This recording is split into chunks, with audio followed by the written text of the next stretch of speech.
Assalamualaikum warahmatullahi wabarakatuh. Perkenalkan, saya Herman dari STT Makassar, peserta PKDP Angkatan Kedua tahun 2025, Perguruan Tinggi Penyelenggara Liga Laut di Makassar. Dalam kesempatan ini, video yang akan saya tayangkan adalah tugas praktek mengajar yang diberikan sebagai syarat kelulusan untuk peserta PKDP tahun 2025. Selamat menyaksikan. Assalamualaikum warahmatullahi wabarakatuh.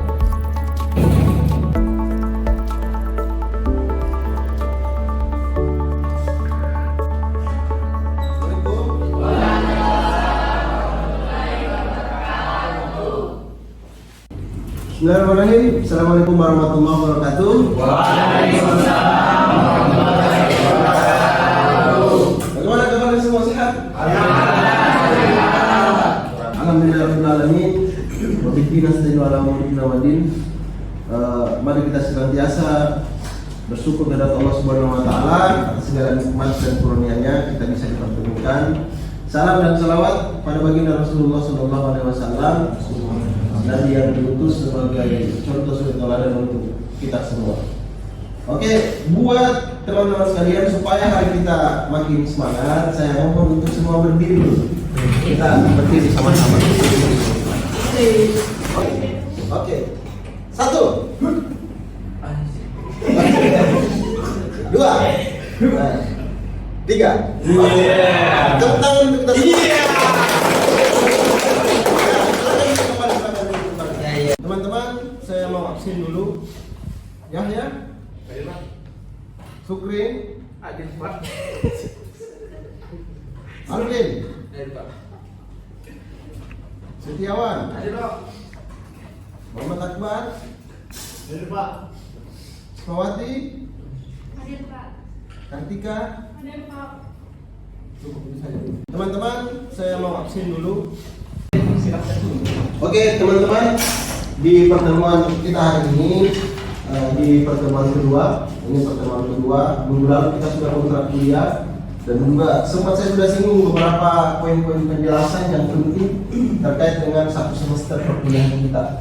Di pertemuan kedua ini kita punya capaian, ya, ada capaian mata kuliah, yaitu adalah bagaimana teman-teman mampu menjelaskan tentang prinsip-prinsip dakwah dalam manajemen pelatihan dakwah.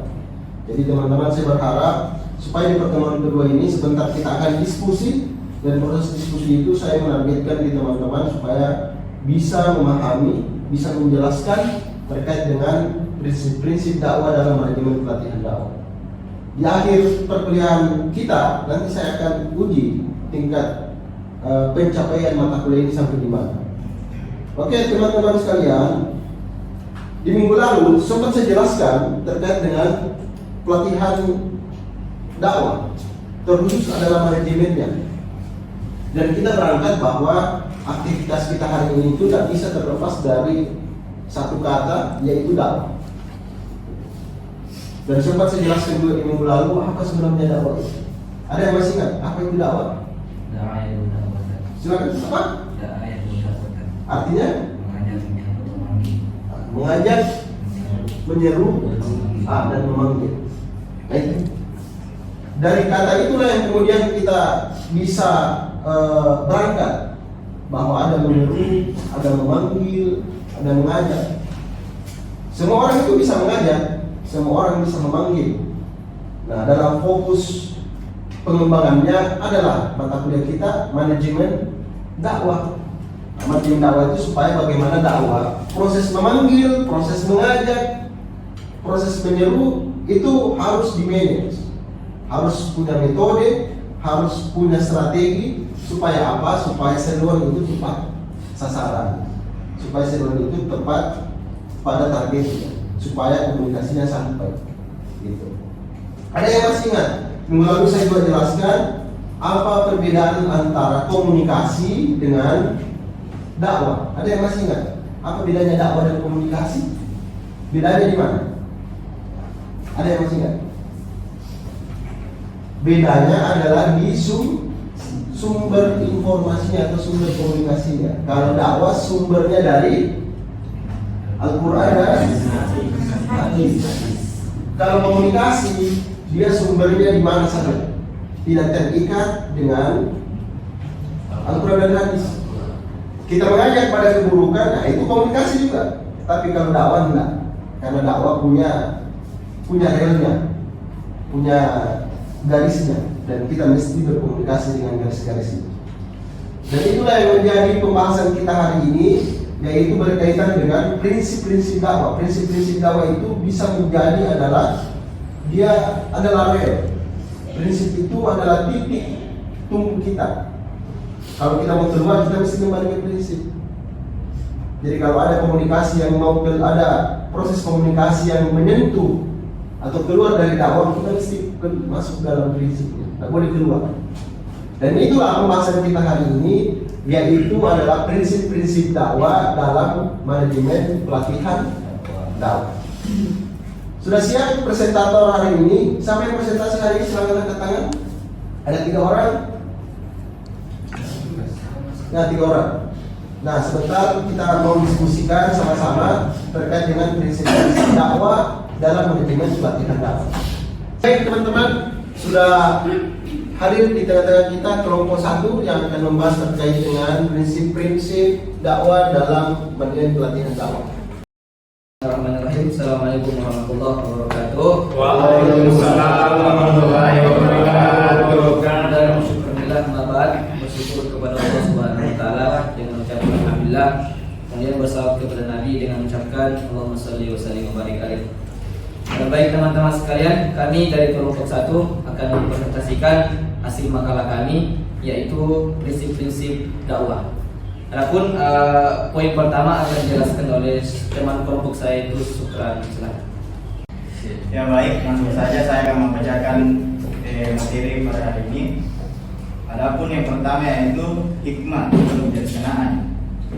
Yang pertama itu dalil dalam Quran surah An-Nahl ayat 125 yang berbunyi, A'udzubillahi minasyaitonirrajim, Bismillahirrahmanirrahim. Ud'u ila sabili rabbika bil hikmati wal mau'izatil hasanati wajadilhum billati hiya ahsan. Inna rabbaka huwa a'lamu biman dhalla 'an sabilihi wa huwa a'lamu bil muhtadin.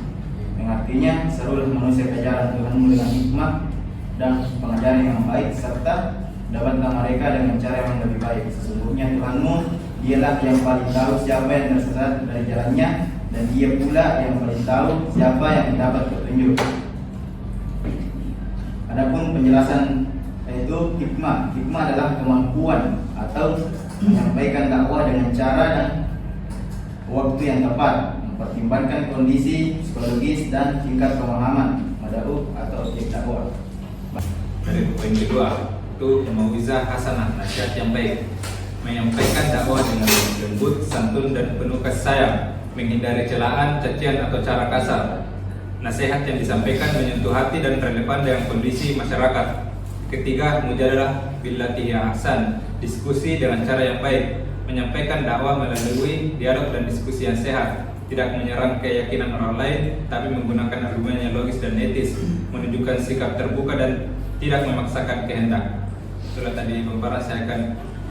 Jadi teman-teman yang bertanya mungkin bisa angkat tangan untuk kami persilakan yang bertanya. Baik, sudah silakan.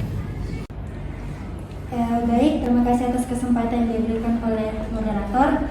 Jadi tadi kan sudah dijelaskan salah satu metode dakwah yaitu berdebat dengan cara yang baik. Nah, pertanyaan saya, bagaimana bentuk implementasi kita sebagai mahasiswa untuk menerapkan metode dakwah tersebut? Saya di prinsip yang pertama yakni bil hikmah. Nah, bil hikmah kan disinggung tadi bahwa dakwah dengan kebijaksanaan. Nah, pertanyaannya adalah berdakwah dengan kebijaksanaan itu seperti apa, ya kan? Dan yang kalau misalnya ada juga yang dakwah dengan tidak bijaksana juga seperti apa? Itu saja. Baik, sudah terkumpul 2 pertanyaan. Yang pertama pertanyaan dari Saudari Risma yang menyinggung tentang bagaimana bentuk implementasi mahasiswa terhadap visi dakwah mau'izatul hasanah. Kemudian pertanyaan kedua dari Saudara Yahya yang bertanya tentang bagaimana cara berdakwah yang bijaksana. Kemudian selanjutnya juga bagaimana cara berdakwah juga dengan cara tidak bijaksana. Selanjutnya akan dijawab oleh saudara presentasi. Baiklah, saya akan menjawab pertanyaan dari saudara Wisma. Bagaimana bentuk implementasi mahasiswa siswa terhadap prinsip dakwah Mau'izah Hasanah. Bentuk-bentuk implementasi Mau'izah Hasanah yang dilakukan oleh mahasiswa yang pertama, memberikan nasihat dengan bahasa yang sopan dan lembut, seperti saat menasihati teman yang melakukan kesalahan, misalnya meninggalkan sholat atau berpacaran. Mahasiswa menyampaikannya dengan bahasa yang tidak menghakimi. Yang kedua, menjadi teman curhat yang baik dan mengarahkan kebaikan. Pertama itu memilih waktu dan cara yang tepat. Artinya dakwah dilakukan dengan memilih waktu dan kesempatan yang tepat serta materi yang sesuai dengan kondisi dan kesiapan orang yang menerima dakwah. Yang kedua itu contoh kedua, menyampaikan dengan kelembutan dan santun. Dakwah dilakukan penuh kelembutan tanpa memaksa, dengan cara yang simpatik dan tidak menimbulkan kebencian. Adapun contoh berdakwah dengan cara tidak bijaksana, yaitu bersikap kasar atau memaki-maki. Ada yang menanggapi atau menyanggah? Oke, saudara Akbar, silakan. Baik, langsung saja. Bagaimana tanggapan kita sebagai mahasiswa dalam menyikapi tontonan kurang pantas dalam diskusi pemuka agama? Baik, itulah tadi tanggapan dari saudara Akbar Rehan yang bertanya tentang bagaimana kita sebagai mahasiswa menanggapi tentang cara berdebat yang kurang baik yang dipertontonkan oleh pemuka-pemuka agama. Jadi mungkin saya akan langsung jawab. Kita sebagai mahasiswa dalam menanggapi hal-hal tersebut, mungkin kita bisa tanamkan ambil yang baik, buang yang buruknya. Jadi tidak semua apa yang disampaikan oleh pemuka agama itu bisa kita langsung ambil atau implementasikan ke dalam kehidupan kita sehari-hari. Baik, demikianlah presentasi dari kelompok 1. Mungkin ada kurangnya itu dari kami sendiri dari kelompok 1 dan ada benarnya itu mungkin datangnya dari Allah. Sekian dan terima kasih. Assalamualaikum warahmatullahi wabarakatuh. Teman-teman, demikian presentasi dari kelompok 1 terkait dengan prinsip-prinsip dakwah dalam manajemen pelatihan dakwah. Poinnya adalah bahwa di dalam proses pelatihan dakwah kita tidak boleh mengesampingkan, kita harus berpegang teguh pada prinsip dan prinsip-prinsip dakwah. Tadi disampaikan bahwa prinsip-prinsip dakwah itu ada bil hikmah, ada al-mau'izatil hasanah, ada al-mujadah. Ud'u ila sabili rabbika bil hikmah, al-mau'izatil hasanah, wajadilhum billati hasanah. Nah, 3 poin inilah yang menjadi prinsip yang harus kita pegang teguh sebagai juru dakwah atau dalam proses-proses pelatihan dakwah itu mesti memegang teguh ini. Bil hikmah. Apa itu bil hikmah? Ada yang bisa jawab? Apa itu bil hikmah? Bijaksana. Jadi berdakwah atau dalam proses pelatihan dakwah kita mesti bijaksana. Bagaimana bijaksana itu? Ada yang bisa jelaskan bagaimana sebenarnya bijaksana itu? Menyampaikan dakwah yang tidak langsung menyinggung perasaan seseorang. Tidak menyinggung perasaan orang. Simpelnya kita mesti mengetahui kondisi keadaan seseorang. Itu bijaksana. Ada yang lain?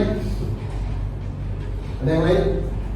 Jadi seorang dakwah, seorang juru dakwah, seorang dai, kalau ingin berdakwah itu bukan berdakwah dengan kemauannya. Bukan karena dia mau menyampaikan ini, ya dia sampaikan saja. Tapi harus ada pertimbangan, apakah yang saya sampaikan ini sesuai dengan kondisi keadaan menurut. Apakah ini tidak akan menyinggung perasaan orang? Apakah ini tidak akan menyakiti perasaan orang? Itu poin dari bil hikmah. Yang kedua, ada al-mau'izatil hasanah. Apa artinya? Nasihat yang baik. Nasihat yang baik. Jadi itu adalah prinsip kita yang kedua, bahwa seorang dai harus mengedepankan nasihat yang baik. Nasihat yang baik itu bukan hanya kata-katanya yang baik, tapi cara menyampaikannya juga mesti baik.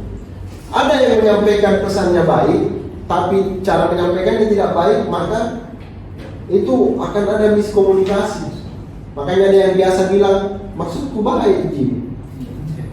Baik maksudku, kenapa tersinggung? Nah, itu karena caranya. Di nasihat itu mesti bukan hanya memperlihatkan bahwa kata-katanya mesti baik, tapi caranya juga mesti baik.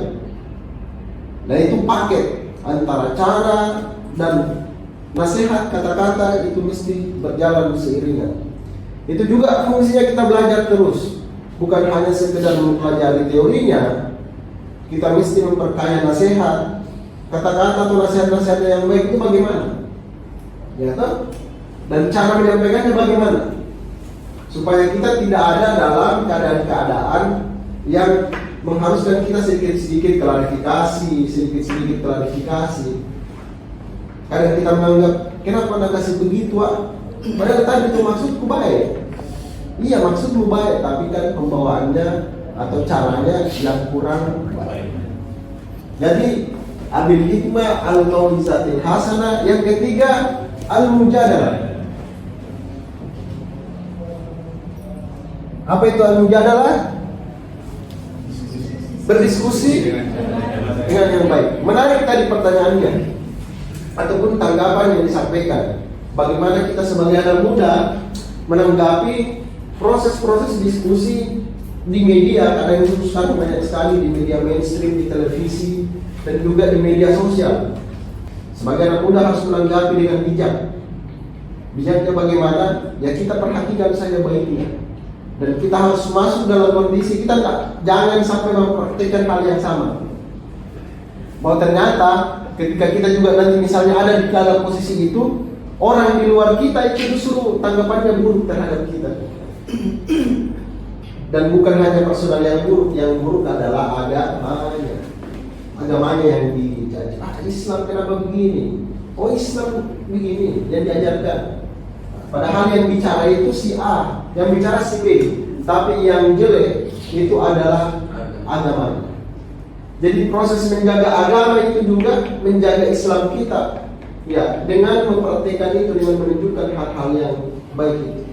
3 prinsip ini, bil hikmah, al-mau'izatil hasanah, ya, bijaksana, kemudian nasihat yang baik, kemudian diskusi yang baik, diskusi dengan cara yang baik. Ini adalah menjadi bagian terpenting di dalam prinsip-prinsip kita sebagai dai, dan bagaimana prinsip ini ditanamkan pada peserta pelatihan dakwah. Karena ini prinsipnya. Prinsip ini yang menjadi tonggak, menjadi fondasi, menjadi role model. Kalau teman-teman ada yang mau keluar dari prinsip itu, kembali kepada prinsipnya. Kalian terima kasih banyak atas atensinya, atas perhatiannya pada perkuliahan kita hari ini. Hari ini saya berharap teman-teman bisa menjelaskan prinsip-prinsip dakwah itu. Kita ulangi prinsip-prinsip dakwah ada berapa? 3. Yang pertama, yang kedua, oke, teman-teman sekalian, sebagai penutup dalam perkuliahan kita hari ini, saya mau mengirim ada link Google Form yang akan saya kirim ke grup kelas kita, grup mata kuliah. Nah, saya sudah kirim di grup itu, saya kirim link yang berisi terkait dengan pertanyaan-pertanyaan yang harus teman-teman isi. Ya, sudah mengisi ya? Sudah. Terima kasih banyak. Sekarang ini saya ucapkan terima kasih banyak. Minggu depan kita akan bicara soal pengkajian atau pendalaman terkait dengan An-Nahl 125, dan itu adalah bagian dari implementasi yang menjadi role model kita untuk melaksanakan praktikum atau pelaksanaan pelatihan dakwah. Mungkin sekian dari saya, terima kasih banyak. Semoga teman-teman sehat dan sukses semua. Wabillahi taufiq wal hidayah. Wassalamualaikum warahmatullahi wabarakatuh.